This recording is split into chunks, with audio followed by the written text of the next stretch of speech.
ಶುಕ್ರಿಯ ಮೋದಿ ಬೈಜನ್ ಅಭಿಯಾನ, ಮುಸ್ಲಿಮರ ಓಲೈಕೆಗೆ BJP ರಣತಂತ್ರ, election ಟೈಮಲ್ಲಿ ಮಾತ್ರ ನೆನಪಾದ್ರ.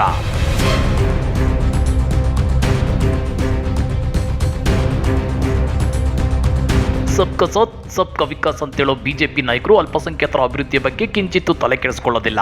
ಕರ್ನಾಟಕದಲ್ಲಿ ಬೊಮ್ಮಾಯಿ ಸರ್ಕಾರ ಇದ್ದಾಗ ಮುಸ್ಲಿಮರಿಗೆ ಕೊಟ್ಟಿದ್ದ 4% ಮೀಸಲಾತಿಯನ್ನ ಹಿಂಪಡೆದು ಒಕ್ಕಲಿಗ ಮತ್ತು ಲಿಂಗಾಯತರಿಗೆ ಹಂಚುತ್ತೀವಿ ಅಂತ ಹೇಳಿದ್ರು. ಜೊತೆಗೆ Yatnal, R Ashok, CT Ravi, doctor CN Ashwath Narayan ಮತ್ತು ಕೆಎಸ್ ಈಶ್ವರಪ್ಪ ಸೇರಿದಂತೆ ಸಾಲು ನಾಯಕರು ಮುಸ್ಲಿಮರನ್ನ ನೇರವಾಗಿ ಎದುರು ಹಾಕಿಕೊಂಡಿದ್ರು. ಪರಿಸ್ಥಿತಿ ಹೀಗಿರುವಾಗ ಇದೀಗ ಕೇಂದ್ರ ಸರ್ಕಾರ ಲೋಕಸಭಾ ಚುನಾವಣಾ ಹೊಸ್ತಿಲಲ್ಲಿ ಮುಸ್ಲಿಮರನ್ನ ಓಲೈಸೋಕೆ ಮುಂದಾಗಿದೆ. ಹಾಗಾದ್ರೆ ಏನಿದು ಶುಕ್ರಿಯ ಮೋದಿ ಬೈಜನ್ ಅಭಿಯಾನ ಅಂದ್ರ ಅದನ್ನ ಡೀಟೇಲ್ ಆಗಿ ತೋರಿಸ್ತೀವಿ. ಆದ್ರೆ ಅದಕ್ಕಿಂತ ಮೊದಲು ಹಲೋ ಕನ್ನಡ ಯೂಟ್ಯೂಬ್ ಚಾನಲ್ ಅನ್ನು ಸಬ್ಸ್ಕ್ರೈಬ್ ಮಾಡ್ಕೊಳ್ಳಿ. ಹಾಗೇನೇ ಪಕ್ಕದಲ್ಲಿರೋ ಬೆಲ್ ಬಟನ್ ಅನ್ನು ಪ್ರೆಸ್ ಮಾಡಿ.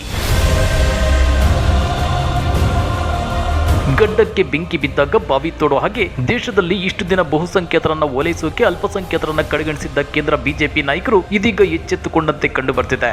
ಎಂಪಿ ಎಲೆಕ್ಷನ್ಗೆ ಇನ್ನು ಕೇವಲ ಬೆರಳೆಣಿಕೆ ತಿಂಗಳಷ್ಟೇ ಬಾಕಿ ಇದ್ದು ಈಗ ಮುಸ್ಲಿಂ ಮಹಿಳೆಯರನ್ನ ಪಕ್ಷದತ್ತ ಸೆಳೆಯಲು ಅಲ್ಪಸಂಖ್ಯಾತ ಮೋರ್ಚಾವು ವಿಭಿನ್ನ ಕಾರ್ಯಕ್ರಮವೊಂದನ್ನು ಆಯೋಜಿಸಿದೆ. ಇದರ ಅಂಗವಾಗಿ ಶುಕ್ರಿಯ ಮೋದಿ ಬೈಜನ್ ಅಭಿಯಾನವನ್ನು ಆರಂಭಿಸಲು ಬಿಜೆಪಿ ಅಲ್ಪಸಂಖ್ಯಾತ ಮೋರ್ಚಾ ಸಿದ್ಧತೆ ಆರಂಭಿಸಿದೆ. ನಮ್ಮ ನಡುವೆ ಅಂತರವಿಲ್ಲ, ನಮ್ಮ ನಡುವೆ ಕಂದಕವಿಲ್ಲ, ಮೋದಿ ನಮ್ಮ ಸಹೋದರ ಎಂಬ ಘೋಷವಾಕ್ಯದೊಂದಿಗೆ ಅಭಿಯಾನ ನಡೆಯಲಿದ್ದು ಮುಂಬರುವ ಲೋಕಸಭಾ ಚುನಾವಣೆಯಲ್ಲಿ ಮುಸ್ಲಿಂ ಮಹಿಳೆಯರ ಮತಗಳನ್ನು ಸೆಳೆಯಲು ಬಿಜೆಪಿ ಭರ್ಜರಿ ಪ್ಲಾನ್ ರೂಪಿಸಿದೆ. ಉತ್ತರ ಪ್ರದೇಶದ ಬಿಜೆಪಿ ಅಲ್ಪಸಂಖ್ಯಾತ ಮೋರ್ಚಾದ ಅಧ್ಯಕ್ಷ ಕುನ್ವರ್ ಬಸಿತ್ ಅಲಿ ಮಾತನಾಡಿ, ಶುಕ್ರಿಯ ಮೋದಿ ಬೈಜನ್ ಅಭಿಯಾನದ ಅಡಿಯಲ್ಲಿ ನರೇಂದ್ರ ಮೋದಿ ಸರ್ಕಾರವು ಮುಸ್ಲಿಂ ಮಹಿಳೆಯರಿಗೆ ಮಾಡಿದ ಕೆಲಸದ ಬಗ್ಗೆ ತಿಳಿಸಿಕೊಡಲಾಗುವುದು ಮತ್ತು ಬಿಜೆಪಿಗೆ ಮತ ಹಾಕುವಂತೆ ಪ್ರೋತ್ಸಾಹಿಸಲಾಗುವುದು. ಪ್ರಧಾನಿ ನರೇಂದ್ರ ಮೋದಿ ಅವರು ಮುಸ್ಲಿಂ ಮಹಿಳೆಯರಿಗೆ ವಿವಿಧ ಯೋಜನೆಗಳಲ್ಲಿ ಆದ್ಯತೆ ನೀಡುವ ಮೂಲಕ ಸಹೋದರ ಸಹೋದರಿ ಸಂಬಂಧವನ್ನು ಸ್ಥಾಪಿಸಿದ್ದಾರೆ. ಆದ್ದರಿಂದ ಈ ಅಭಿಯಾನಕ್ಕೆ ಶುಕ್ರಿಯ ಮೋದಿ ಬೈಜನ್ ಅಂತ ಹೆಸರಿಡಲಾಗಿದೆ ಎಂದಿದ್ದಾರೆ.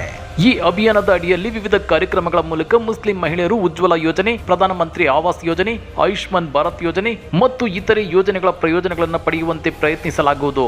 ಜನವರಿ 2ರಿಂದ ಅಭಿಯಾನ ಆರಂಭವಾಗಲಿದ್ದು ಜನವರಿ 20ರವರೆಗೆ ನಡೆಯಲಿದೆ ಅಂತೇಳಿ ಆಲಿ ಹೇಳಿದ್ದಾರೆ. ಇತ್ತೀಚೆಗೆ ರಾಜ್ಯದ ಎಲ್ಲಾ ಜಿಲ್ಲೆಗಳಲ್ಲಿ ಮುಸ್ಲಿಂ ಮಹಿಳೆಯರು ಮೋದಿ ಸರ್ಕಾರದ ಯೋಜನೆಗಳ ಬಗ್ಗೆ ಜಿಲ್ಲಾಧಿಕಾರಿಗಳಿಗೆ ಕೃತಜ್ಞತೆ ಸಲ್ಲಿಸಿದ್ದಾರೆ.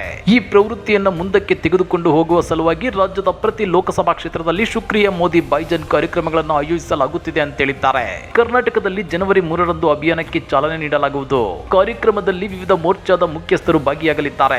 ಅಲ್ಪಸಂಖ್ಯಾತ ಮೋರ್ಚಾ ನಾಯಕರು ಮನೆ ಮನೆಗೆ ತೆರಳಿ ಪ್ರಚಾರ ನಡೆಸಲಿದ್ದಾರೆ ಅಂತೇಳಿ ಹಿರಿಯ ಬಿಜೆಪಿ ನಾಯಕರೊಬ್ಬರು ಹೇಳಿದ್ದಾರೆ ಅನ್ನೋ ಸುದ್ದಿ ಹರಿದಾಡ್ತಿದೆ.